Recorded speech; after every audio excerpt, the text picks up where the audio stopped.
오늘장 랭킹5와 함께 하실 시간입니다. 오늘도 키워드 놓고 전략 고민 저희와 함께 해보시죠. 자, 오늘은 이지스탁 이지은 대표 그리고 이재규 SK증권 PB차장 두 분과 함께 이야기 만들어 가도록 하겠습니다. 두 분 어서 오십시오. 안녕하세요.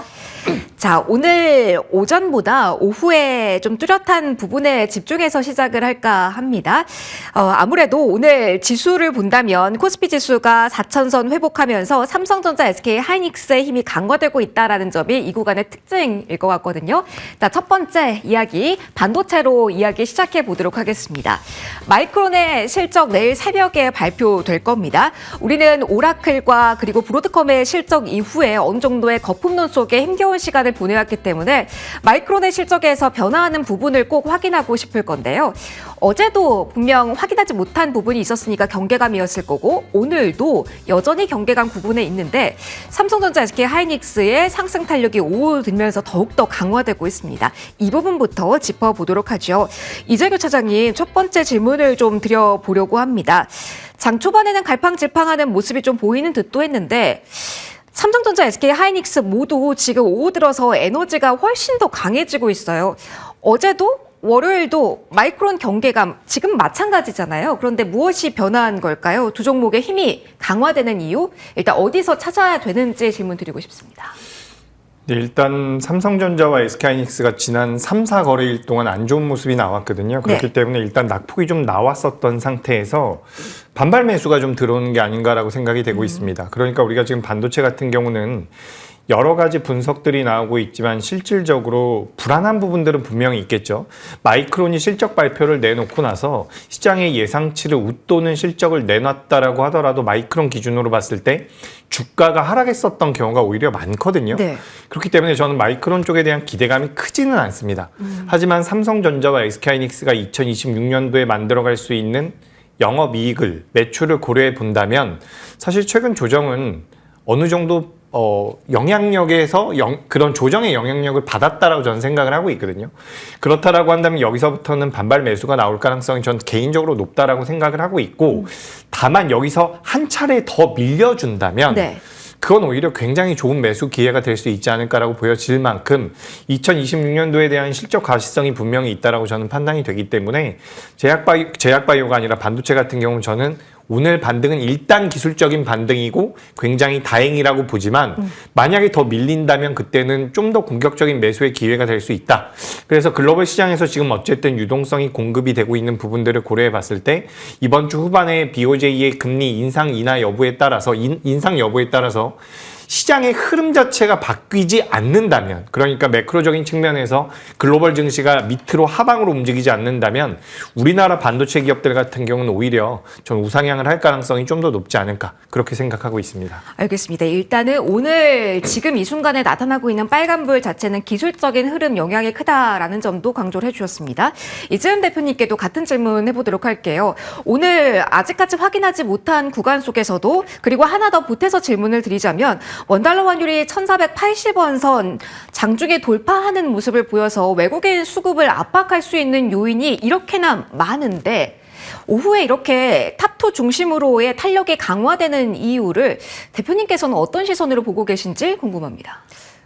저는 개인적으로는 오라클과 브로드컴 실적 발표 이후에 오히려 거품론이 재부상이 됐기 때문에 이번 마이크론 실적에 그 어느 때보다 주목도가 좀 더 올라가지 않았을까라고 보고 있고 특히 우리나라 SK 하이닉스와 삼성전자는 마이크론 실적을 보고 나서 이제 풍향계라고 불릴 정도로 이제 바로미터의 역할을 하고 있기 때문에 이와 관련돼서 긍정적인 쪽으로 초점을 맞춰진다라고 했을 때는 우리나라 기업들이 같이 좀 기대할 수 있는 성장에 대한 모멘텀이 다시 한번 확보이 되는 흐름이라고 보고 있고요.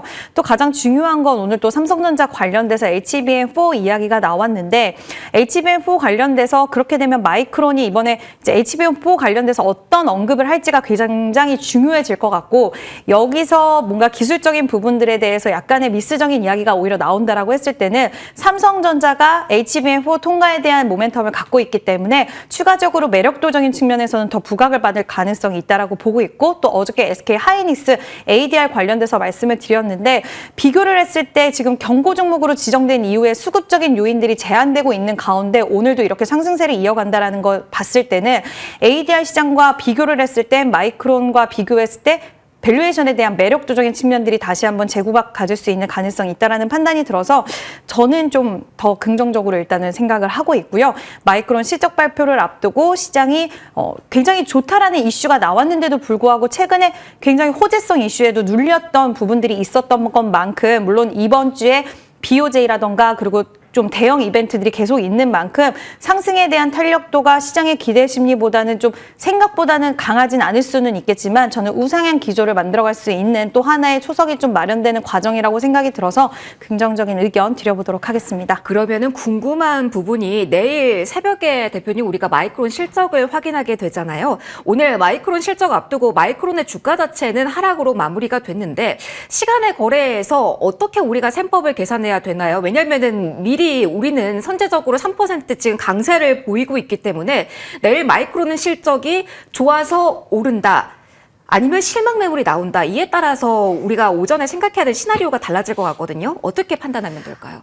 통상 우리나라 이제 메모리 기업들은 실적 발표 이후에는 약간의 하락을 나갔던 때가 이제 확률적으로 본다라고 네. 했을 때는 더 많았던 것 같아요.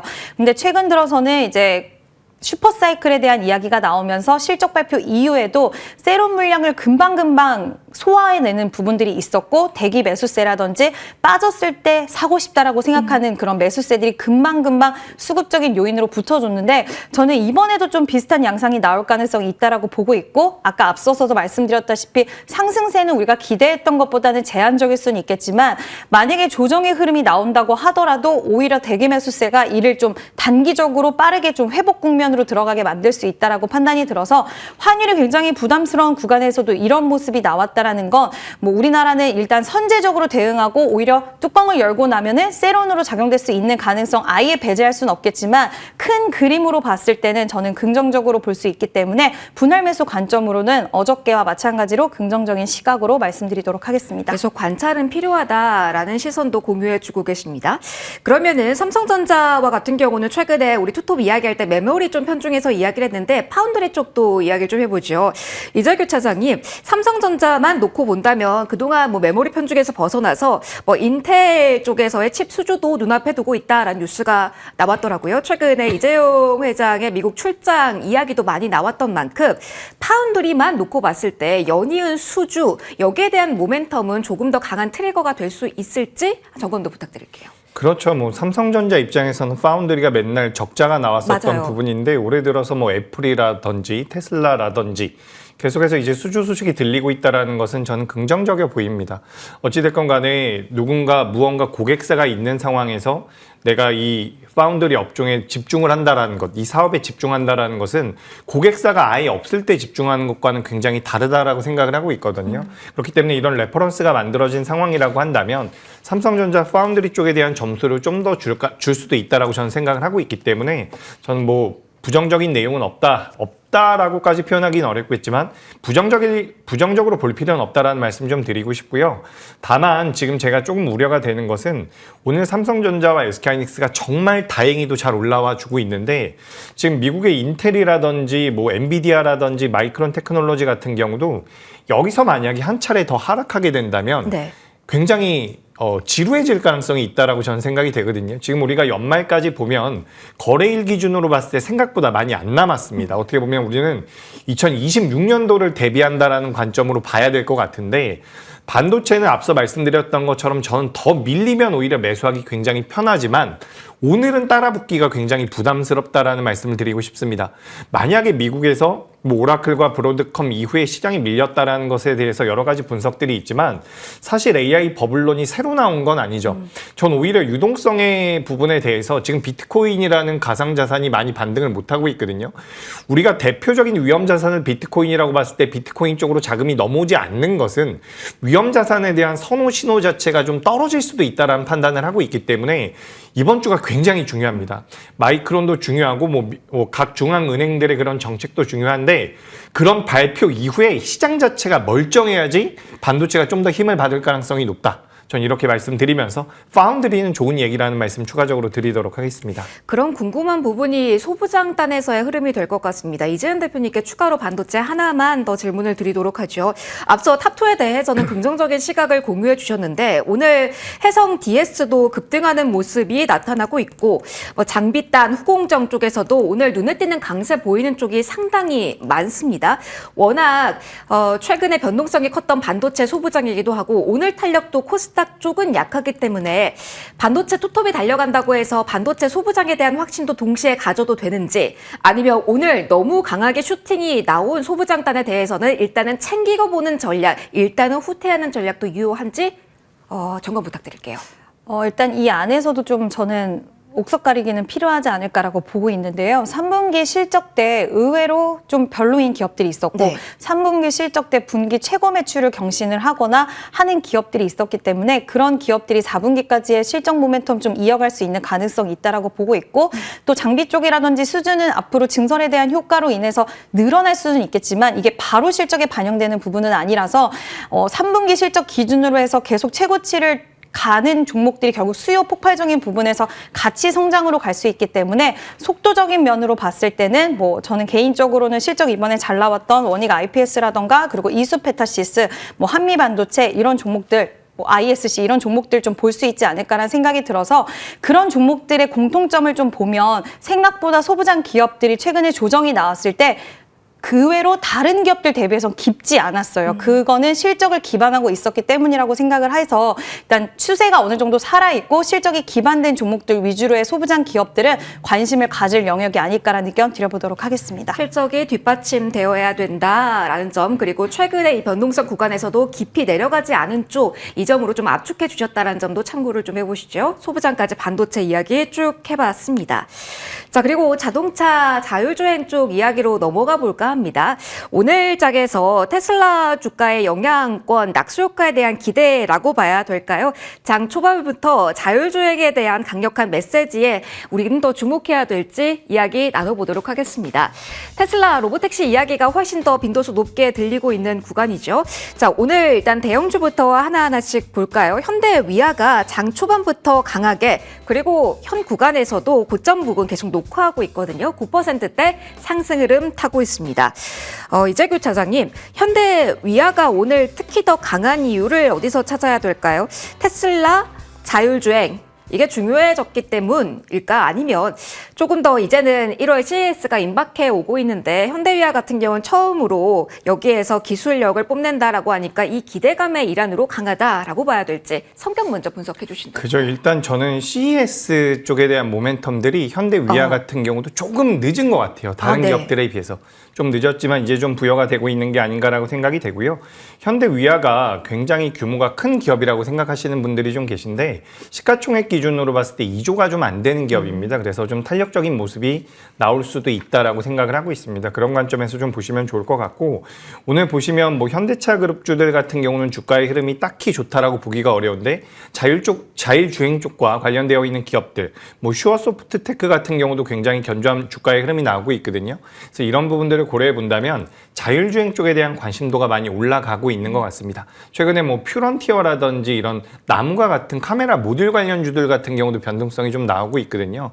그래서 우리가 과거에 스마트폰 부품주라고 이야기했었던 종목군들이 결국에는 전장산업 쪽으로 이제 확장을 하고 있고 아까 전에 반도체 말씀하시면서 잠깐 해성 DS 말씀을 하셨는데 네. 해성 DS 같은 경우도 자율주행 쪽에 대한 그러니까 리드 프레임이라고 해가지고 이렇게 약간 지네같이 생긴 네.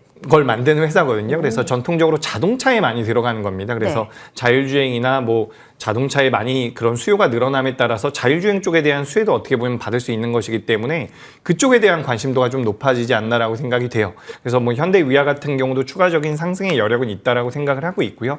CES를 앞두고 나서 최근 어제와 오늘 같은 경우는 로봇주들이 전반적으로 좀 조정을 받는데 네. 반대로 이제 자율주행 쪽 같은 경우는 상대적으로 주가 흐름이 좀 괜찮아 보입니다. 그래서 연말까지 만약에 이제 마이크론 실적 발표 나오고 시장에서 반도체 쪽으로 자금이 강하게 넘어가지 않는다라고 한다면 자율주행 같은 경우도 좀 더 변동성이 이어질 가능성이 높지 않을까. 그래서 연말과 연초까지는 소테마 위주의 시장이 형성될 가능성도 있겠다라는 말씀드리겠습니다. 그러면 자율주행과 반도체의 공통 교집합을 가지고 있는 종목군으로 압축하는 전략도 괜찮은 선택지가 차장님 될까요? 그렇죠. 그런 방법도 있다라고 생각을 하고요. 그런 종목군들 같은 경우도 전반적으로 변동성이 크게 좀 빠르게 나오는 종목군들이 네. 많기 때문에 그렇게 보시면 좋을 것 같고, 오늘 해성DS 보니까 SK증권에서 레포트가 좀 나왔더라고요. 네. 목표가가 굉장히 높던데 제가 좀 읽어봤더니 나름 이제 수긍이 가는 내용들이라서 저는 뭐 해성DS 같은 경우도 체크를 해보시면 좋을 것 같습니다.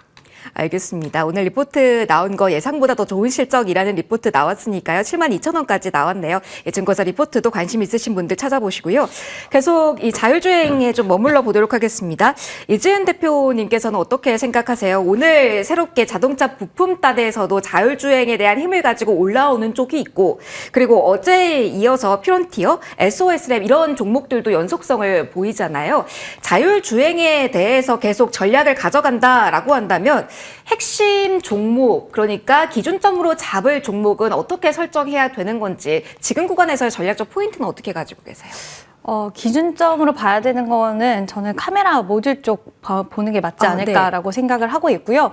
다만 어저께 제가 무슨 그 자료를 좀 찾아봤는데 미국 쪽에서 규제로 인해서 카메라 모듈 관련돼서 지금 그 테슬라 같은 경우에는 라이다를 배제하고 카메라 모듈 사업 쪽으로의 자율주행 시스템을 가져가고 있고, 이 모듈을 계속해서 업그레이드하는 방향 쪽으로 가져가고 있는데, 이게 규제 쪽으로의 이야기가 나올 수 있는 가능성 이야기도 좀 나오고 있더라고요. 그렇게 됐을 때 라이다를 어느 정도 다시 채택할 수 있는 흐름이 되게 되면 지금 미국에 상장되어 있는 라이다 기업들의 추세는 정말 처참하다 못해서 굉장히 많이 밀려있긴 하지만, 이런 부분들이 혹시라도 추후에 공급망 재편이라던가 그리고 중국의 라이다 기업들을 배제하고 우리나라 기업들로의 흐름들이 온다라고 했을 때는 뭐 라이다 기업들이 최근에 흐름이 좋기는 좋지만 뭐 SOS랩이라든지 이런 기업들은 추후에 나올 수 있는 재료적인 부분으로 우리가 한번 체크를 하고 지켜볼 필요는 있다라고 보고 있고요. 그럼 당장 봐야 되는 쪽은 카메라 모듈 쪽 관련 기업이 맞다라고 보고 있고, 탑픽으로는 LG 이노텍을 보고 있는데, 프론티어 같은 경우에도 어저께 오늘 거래량이 실린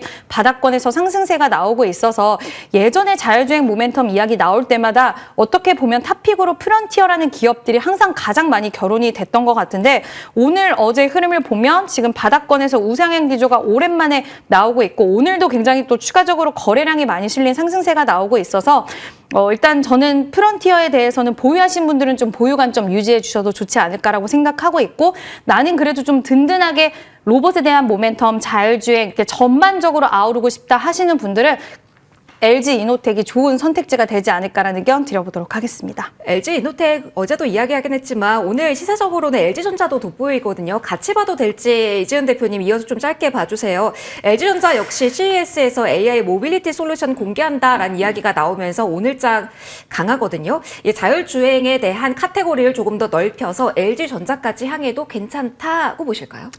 LG전자는 통상 좀 무겁죠. 네, 기업이 좀 무겁고 답답한 흐름을 보이고 있긴 한데, 저는 개인적으로는 LG전자 지금 구간에서 수급적인 측면에서도 그렇고, 그리고 CES 모멘텀을 생각했을 때 우리가 단기적인 탄력 구간도 한번 노려볼 구간이 아닐까라는 생각이 들어서, 좀 나는 대형주 안에서 지금 시장의 변동성이 좀 힘들다, 그래서 이벤트를 가지고 있는 대형주를 매매를 한번 해보고 싶다라고 생각하신다면 저는 LG전자도 그 전에 고점 라인까지는 그래도 무난하게 좀 나오지 않을까라는 의견 드려보도록 하겠습니다. 그럼 대형주 가운데 오늘 완성차도 궁금하긴 해서 이 부분도 하나 더 체크해 보도록 하겠습니다. 이자규 차장이 앞서 뭐 현대차 그룹의 모빌리티 로드맵 관련해서도 코멘트 주시긴 했는데, 말씀해 주신 것처럼 오늘 기아, 현대차는 약합니다.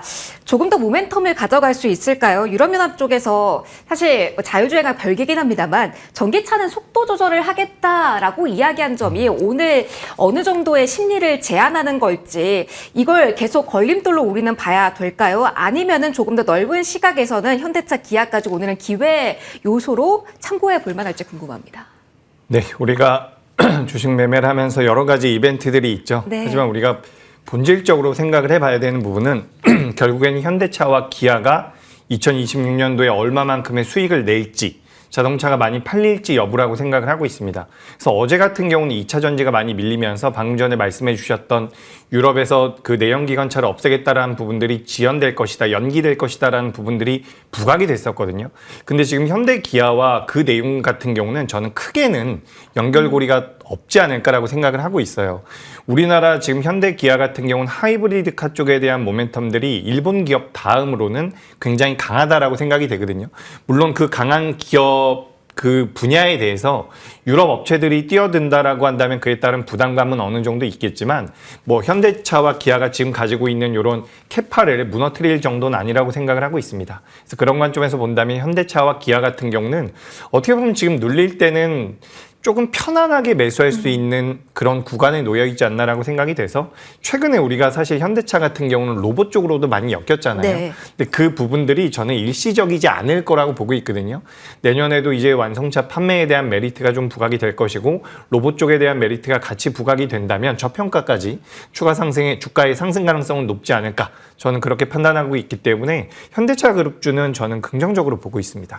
알겠습니다. 큰 그림도 우리가 함께 봐야 되니까요. 완성차까지 이야기 담아봤습니다. 그리고 오늘 변동성이 좀 큽니다. 제약바이오 키워드로 넘어갈 겁니다. 실적, 모멘텀, 그리고 정책발 드라이브 같이 이야기를 하게 될 것 같습니다. 탈모에 대한 이야기도 해볼 거고요. 오늘 코스닥 시총 상위주의 움직임을 봤을 때는 비만 키워드 가진 종목들의 변동성이 워낙 커서요. 펩트론도 8%, D&D 파마텍도 5%대 하락입니다. 그래서 비만 키워드 먼저 보려고 하는데요. 이지은 대표님, 비만 키워드가 참 어렵습니다.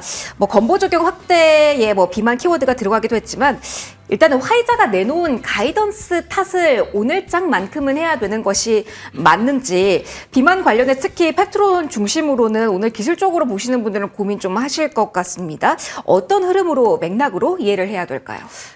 방금 말씀하신 화이자 관련돼서 실적 가이던스에 대한 실망이 저는 좀 크게 작용을 했다라고 보고 있고요. 최근 제약바이오 흐름들을 보면 그동안 가파르게 상승세를 이어갔었던 종목군들이 살짝 조정이 나오는 부분들은 확인할 수가 있었습니다. 그래서 비만 치료제 관련주들도 그동안 가격 상승에 대한 부분들, 피로도가 있는 종목들도 있다 보니 이런 이슈로 인해서 좀 그 빌미로 인한 차익 실현이 나오는 게 아닌가라는 생각이 들고요. 탈모 치료제 관련돼서는 지금 매번 항상 정부 모멘텀을 좀 가져가는 대표적인 쪽인 것 같은데 국내에도 탈모 인구가 워낙 많다 보니 이와 관련돼서 이제 보험 적용이 되게 되면은 이제 좋은 점도 있긴 하겠지만 사실 이게 쉽게 통과되기는 저는 어렵다라고 보는 부분은 지금 일각에서 이야기 많이 나오는 게 그럼 정부의 재정적인 부분들이 문제가 될 수 있다라는 이야기도 나오는 만큼 일단 정부 정책에 대한 모멘텀이 다시 한번 이제 미용 쪽이 아닌 정말 중요한 치료 목적으로의 이런 쓰임새에 대한 이야기 나오긴 했지만 이거는 계속 지켜볼 필요 있다라고 보고 있고요.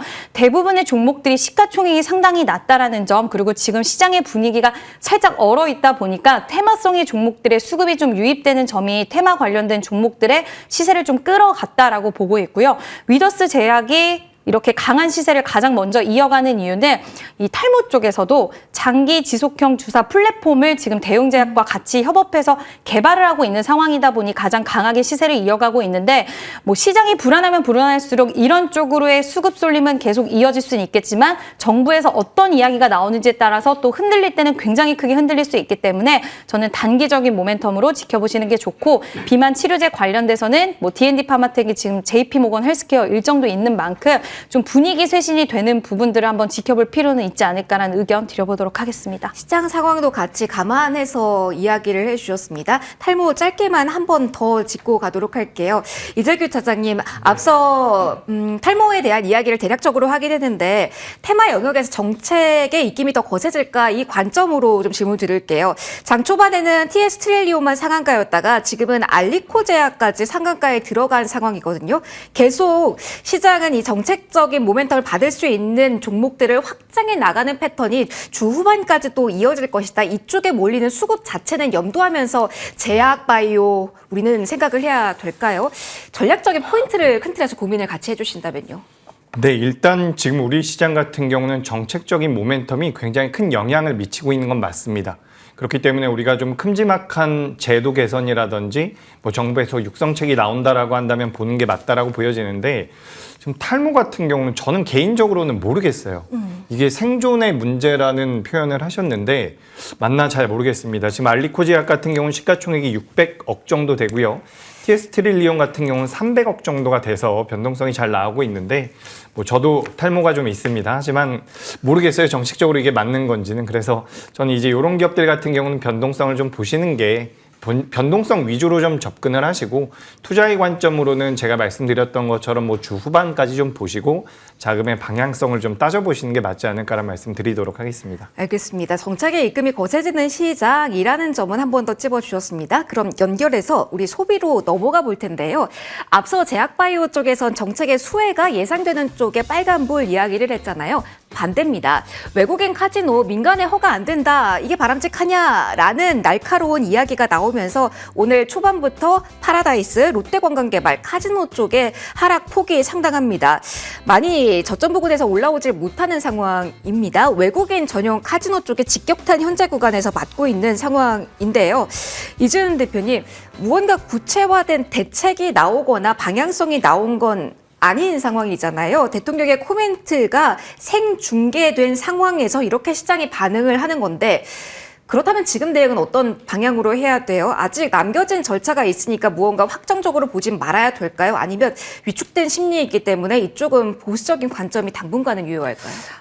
불안한 심리가 증폭될 수 있는 이슈가 나온 건 사실인 것 같습니다. 탈모 치료제와 또 반대의 흐름이라고 네. 생각을 하면 될 것 같은데 탈모 치료제 시장에서는 우호적인 이슈가 나온 것이고 카지노 관련돼서는 굉장히 좀 우려적인 이야기가 나온 것인데 결국 아직까지는 나아가야 된 방향성에 대해서는 우리가 생각은 해봐야겠지만 명확하게 뭔가 지어진 부분은 없기 때문에 이 부분에 있어서는 좀 지켜봐야 된다라고 보고 있고요. 다만 신규 접근에 있어서 들의 심리가 위축이 되어 있고 이게 우리가 쉽게 되지 않을 거야라고 무조건 생각은 할 수 없는 부분이라서 신규 접근에 있어서는 좀 신중하실 필요는 있다라고 판단을 하고 있는데요.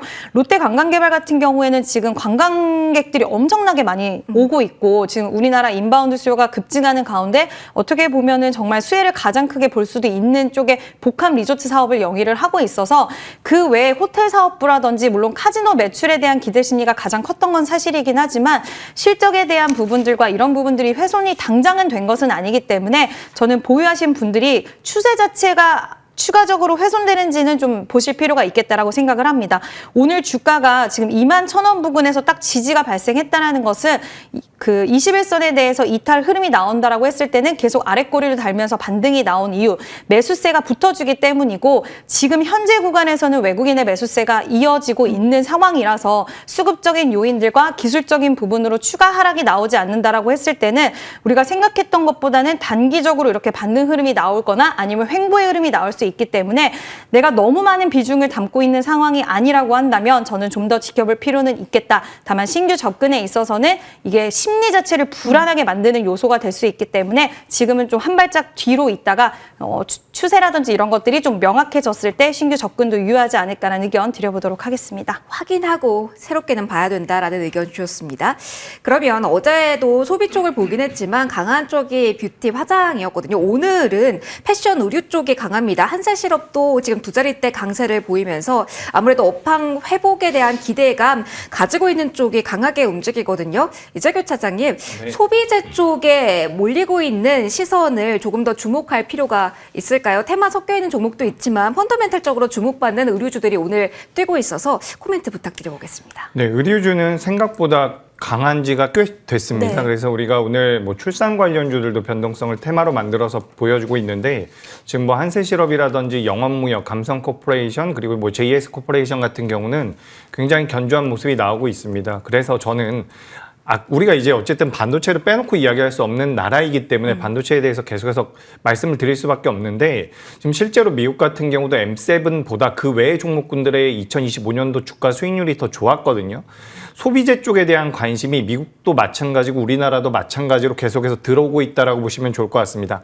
다만 지금 의류 관련주들 같은 경우는 단기적으로 주가가 꽤나 올라왔기 네. 때문에 눌림이 좀 나왔을 때 관심을 가져보는 게 좋을 것 같고 주 후반에 반도체가 확실히 살아나는 모습이 나온다라고 한다면 그때는 단기적으로 이제 이 관련되어 있어서 소비주들 같은 경우는 이제 조정을 받을 가능성이 있다라고 보여지기 때문에 계속해서 반도체의 힘이 유지가 되느냐 반도체가 빠지느냐. 만약에 반도체가 빠진다라고 한다면 소비재 관련주들은 방어주의 성격을 가지고 있기 때문에 더 올라올 가능성이 있다라는 말씀 드리도록 하겠습니다. 수급 시소 관점으로도 계속 관찰해야 된다라는 조언까지 주셨습니다. 마지막으로 이쪽 향하도록 하죠. 경기 민감주 전반이 오늘 들썩이는 모습 보였는데요. 특히 석유화학 쪽 강합니다. 현재 구간에서 롯데케미칼이 7.5%, 대한유화도 강세 보이고 있거든요. 석화 재편 마감 초읽기에 들어간 상태죠. 정부 목표치 달성할 수 있을까요? 오늘장 강한 부분 조금 더 신뢰해도 될지. 이재은 대표님, 석화 쪽 오늘 민감주 가운데 오후까지 시세가 유지가 되거든요. 구조조정이 조금 더 가시화되면서 주가의 회복력 역시 가파르게 나올지 어떤 시선으로 보고 계실까요? 석화는 항상 좀 중장기적으로 보자라고 말씀을 드렸던 것 같은데 그 기조 자체는 좀 변함없이 말씀을 드릴 것 같고요. 다만 대한유화가 이번에 3분기 실적 때 그래도 흑자 전환과 어떤 변화의 면모를 보여줬기 때문에 시장에서의 계속 주목과 그래도 석화 쪽의 분위기가 어떻게 가는지 예전 같은 경우에는 사실 살펴보는 분위기는 아니었는데 요즘은 이제 구조조정이 어떻게 진행되는지 그리고 업황에 대한 부분들이 어떻게 갈지에 대한 부분들의 주목도가 좀 상당히 올라간 상황 속에서 지금 이렇게 재편을 하게 되면 가동률 또한 회복을 하고 있고 지금 글로벌 시장 쪽에서도 설비 폐쇄라든지 이런 움직임이 굉장히 가속화되고 있어요. 중국도 그렇고 그렇게 되면은 결국 고임급 과잉이라는 이 가장 큰 문제였던 부분들이 어느 정도는 좀 축소될 수 있는 흐름이라서 시장은 이런 부분들을 결국 성장 쪽에 초점을 좀 맞추고 있지 않나라는 생각이 들고요. 뭐 결국 이 부분도 저는 좀 큰 부분이라고 생각을 하는 게 지금 AI 관련돼서 우리가 시장을 그동안 상반기 때 계속해서 상하반기 주도했던 쪽이 AI에서 파생될 수 있는 산업군들에 굉장히 집중이 됐었는데 이와 관련돼서 최근에 조정 흐름이 나오다 보니까 그럼 업황이 반등을 찍고 어느 정도 회복 국면으로 갈 수 있는 섹터에 대한 관심도가 다시 한번 좀 돌아오는 그런 모습들이 또 하나의 좀 긍정적인 시각으로 본다라고 했을 때는 저는 석화주들은 가격 부담이 그렇게 있는 종목들이 없어요. 그래서 중장기적으로 뭐 큰 비중이 아니라고 하더라도 내가 좀 모아가면서 업황 회복에 대한 국면을 한번 보겠다라고 하시는 분들에게는 투자처는 될 수 있지 않을까라는 의견 드려보도록 하겠습니다. 포인트는 중장기인 것 같습니다. 비중은 크지 않게라는 조언을 주셨고요. 경기 민감주 가운데 오늘 뉴스 있는 현대제철, 포스코 쪽 이야기 하나 더 질문 드려보겠습니다. 이재규 차장님, 네. 어제도 우리 고려아연 미국 투자 이야기로 좀 변동성 경험한 바 있는데 현대제철, 포스코 미국 전기로 제철소 투자 확정했다라는 이슈를 안고 오늘 움직입니다. 현대제철이 장 초반에 7%까지 올라서 철강이 이렇게 고개를 드나 싶었는데 뭐 지수 대비론 강하긴 하지만 2%로 상승폭은 축소된 상황이거든요. 미국 투자에 대한 모멘텀을 철강 쪽은 어떻게 지금은 받아들이고 있는 걸지 트리거 요인으로 충분하다고 볼 수 있을지 궁금합니다. 네, 일단 트리거 요인으로는 저는 충분하다라고 생각을 하는데 네. 사실 그거는 제가 아니라 시장이 좀 판단을 해줘야 된다라고 생각이 됩니다. 그래서 저는 개인적으로 뭐 현대제철도 그렇고요. 포스코 그룹주들 같은 경우도 우리가 뭐 내년 이맘때쯤, 내년 이맘은 너무 멀고 내년 중순쯤에 보면 주가가 올라와 있을 것 같거든요.